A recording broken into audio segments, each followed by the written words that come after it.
let's start question number 2 of exercise 4.1. First of all, we will do the first part of question number 1. So let's read it. The area of a rectangular plot is 528 meter square. Okay हम इन questions को ध्यान से पढ़ेंगे, पढ़कर समझेंगे और उसके बाद जो जो हमें गिवन है वो हम साथ के साथ लिखते जाएंगे. तो सॉल्यूशन में मैं लिखती जा रही हूँ क्योंकि फर्स्ट सेंटेंस पढ़ने के बाद मुझे पता लग रहा है कि the area of a rectangular plot is 528 metre square. जो एक प्लॉट है वो रेक्टेंगुलर शेप का है और उसका जो एरिया है वो 528 मीटर स्क्वायर है. तो मैं लिख लेती हूँ. Okay, area of rectangular plot is 528 metre square. Now the length of the plot is 1 more than twice its breadth. इसका मतलब हो गया जो लेंथ है, लेंथ जो है और हमें ब्रेड्थ के बीच में एक रिलेशन दिया हुआ है. हमें बताया हुआ है कि जो लेंथ है प्लॉट की वो 1 मोर, मोर का मीन्स ज़्यादा, मोर है twice of its breadth, breadth का ट्वाइस से एक ज़्यादा. यानी कि अगर हमें ब्रेड्थ पता होगी तो हम इस एरिया इस प्लॉट का जो है लेंथ भी बता सकते हैं और उसके बाद हम इसका जो है आंसर और क्वाड्रेटिक इक्वेशन को फॉर्म कर सकते हैं. तो लेंथ और ब्रेड्थ में रिलेशन है, इसीलिए चलो मैं ब्रेड्थ को ले लेती हूँ. Let breadth of rectangular plot is equals to x metre. Okay, breadth मैंने ले ली x मीटर. तो अब लेंथ ऑफ रेक्टेंगुलर प्लॉट, क्योंकि हमें ब्रेड्थ पता लग गई है x और ब्रेड्थ के अकॉर्डिंग ही हमें लेंथ पता लग जाएगी. तो हम x के अकॉर्डिंग देखते हैं यहाँ पर ट्वाइस इट्स ब्रेड्थ. तो पहले मैं ब्रेड्थ का ट्वाइस कर देती हूँ. x ब्रेड्थ थी, ब्रेड्थ का ट्वाइस करके यानी कि 2 multiply 2 times and 1 more than यानी कि एक ज़्यादा.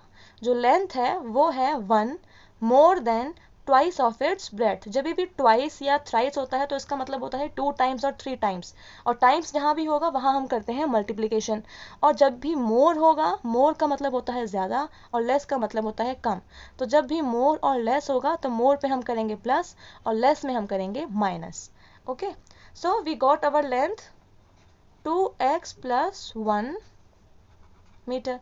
Now we know the formula. Area of rectangle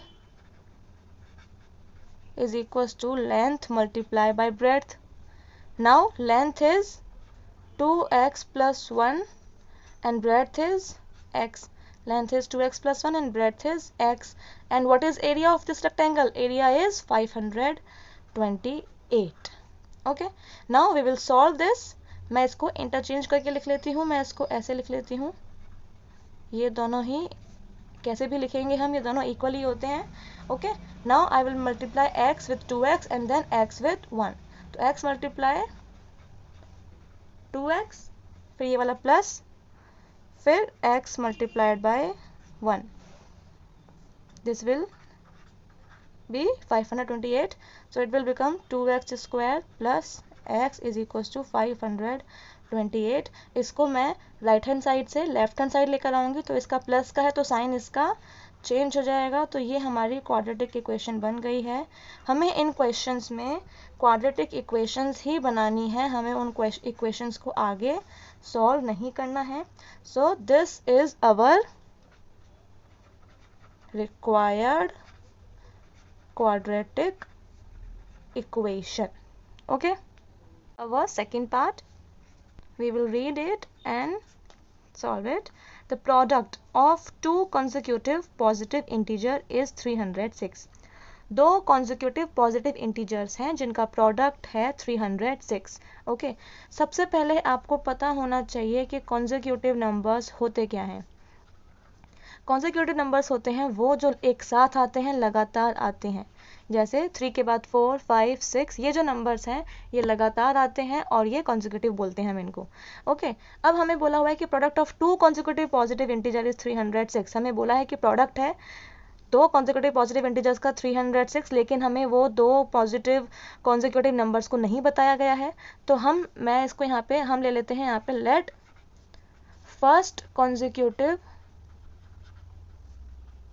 number be x. Okay अब ज़रा यहाँ देखिए, जब फर्स्ट कॉन्जिक्यूटिव नंबर है, जो कोई फर्स्ट पॉजिटिव इंटीजर है, तो उसका नेक्स्ट कॉन्जिक्यूटिव नंबर +1 करके आया है 4, उसके बाद उसका सेकेंड कॉन्जिक्यूटिव नंबर +2 करके आता है, फिर उसके बाद नेक्स्ट कॉन्जिक्यूटिव नंबर +3 करके, ऐसे ये काउंटिंग बढ़ती रहती है। तो अगर फर्स्ट कॉन्जिक्यूटिव नंबर अगर x है, देन सेकेंड कॉन्जिक्यूटिव नंबर क्या हो जाएगा, x+1, क्योंकि x की नेक्स्ट टर्म जो होगी वो x+1 ही होगी। Okay, now according to question, according to question हमें दिया हुआ है product of two consecutive positive integers.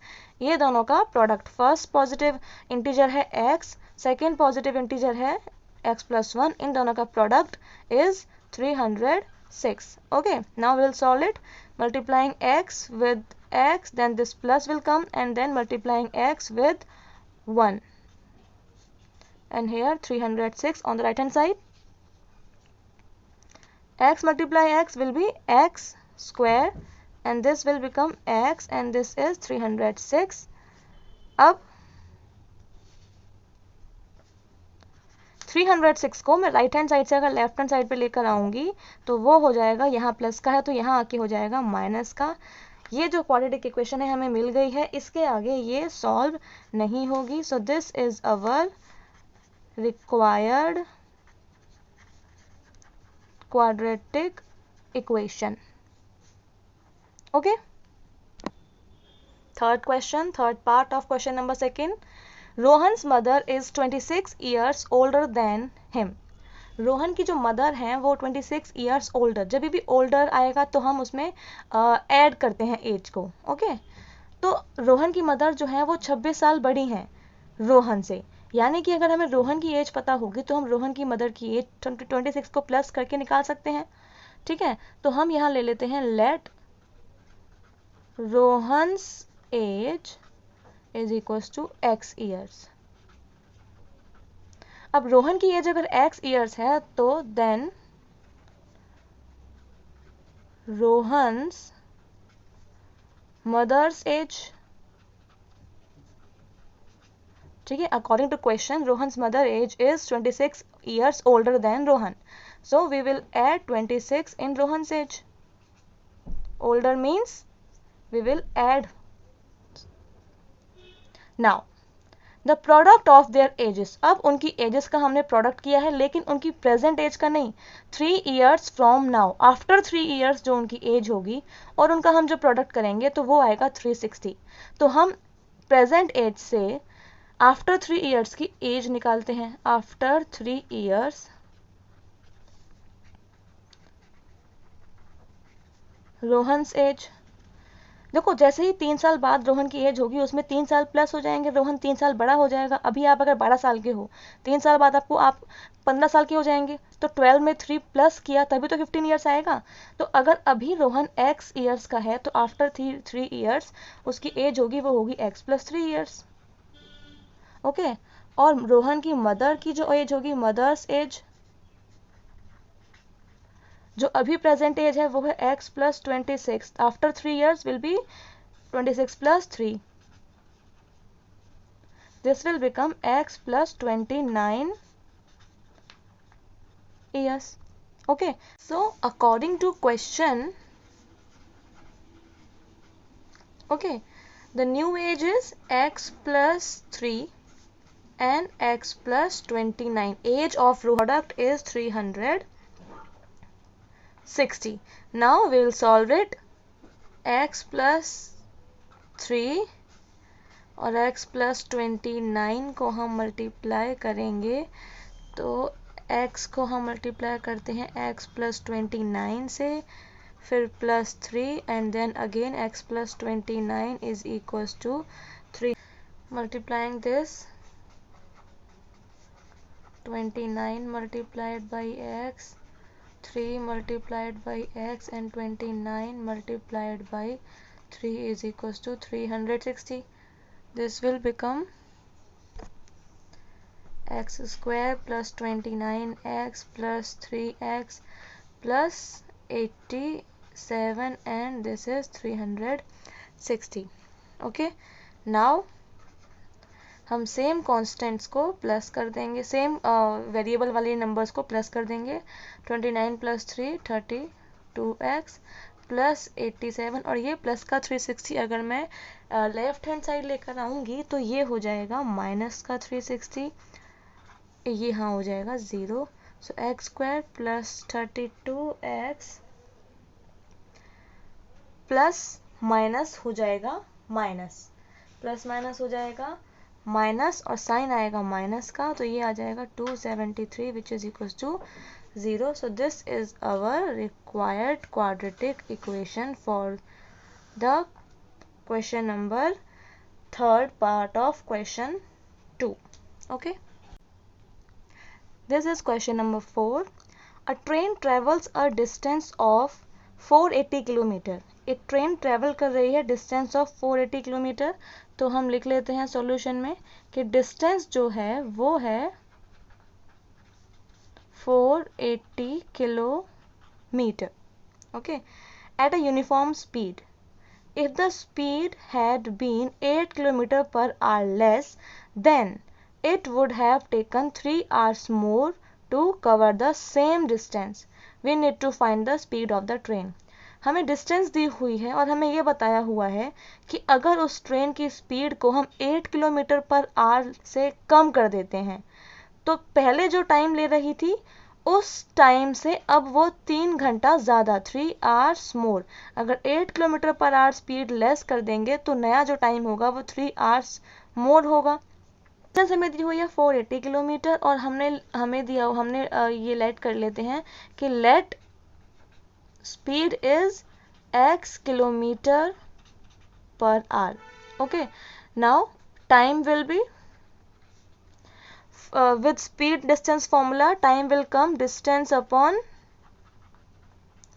speed. So here distance is 480 kilometer and speed is x. This is our old time. I can say it old time. Okay, now new speed.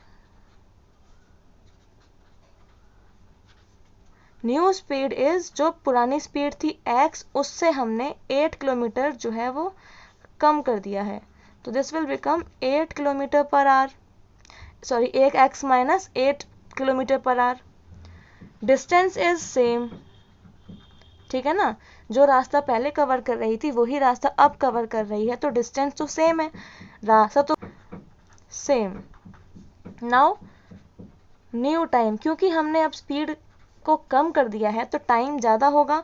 वो कितना होगा, इस फॉर्मूले के according हमारे पास आता है distance upon speed. So new time will be 480 upon x minus 8 hours। Okay, अब ज़रा हम क्या करते हैं, न्यू टाइम और ओल्ड टाइम को एक बार इक्वेट करके देख लेते हैं। According to question,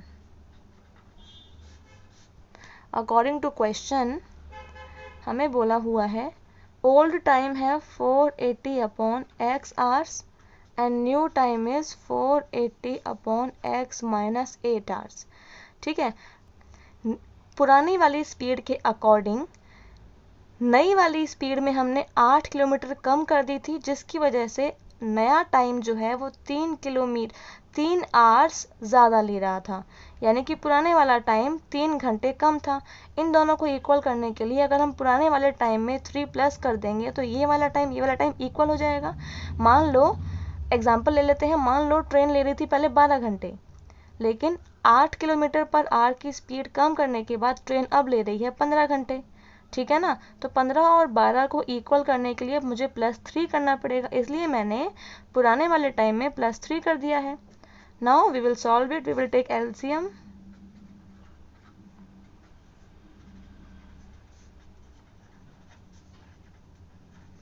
Okay. Now we will do cross multiplication. इसका मल्टीप्लाई इधर,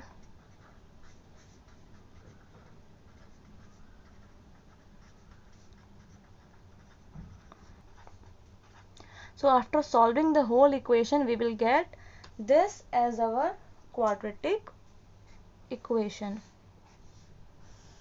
So this is our required quadratic equation.